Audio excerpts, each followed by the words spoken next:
बिस्मिल्लाहिर्रहमानिर्रहीम। अस्सलामु अलैकुम वरहमतुल्लाहि वबरकातुहू।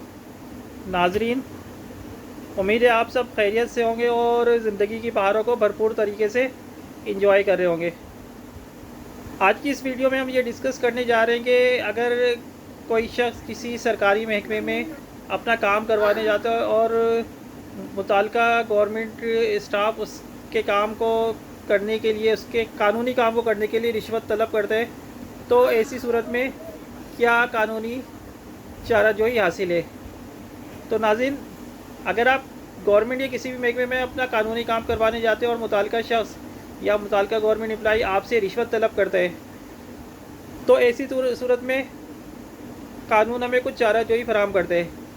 आगे जाने से पहले मैं आप सब से यही दरख्वास्त करूँगा कि अगर आपने अभी तक इस चैनल को सब्सक्राइब नहीं किया तो काइंडली इसको सब्सक्राइब कर लें और ज़्यादा से ज़्यादा शेयर भी करें ताकि दूसरे लोग भी इससे मुस्तफ़ीद हो सकें, और साथ ही साथ बेल आइकॉन को भी क्लिक कर लें ताकि दूसरे लोग भी, ताकि हमारी आने वाली आइंदा वीडियो भी आपको बर वक्त मिल सके।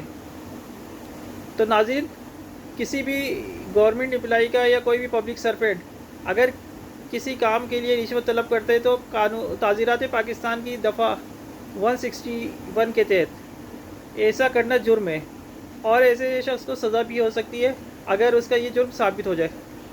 तो अगर कभी भी कोई पुलिस एहलकार, कोई गवर्नमेंट एम्प्लॉय, कोई भी लैंड डिपार्टमेंट का या कोई भी सरकारी मुलाजिम आपसे रिश्वत तलब करते हैं तो आप उसकी कंप्लेन कर सकते हैं 161 सेक्शन पाकिस्तान पेनल कोड के तहत।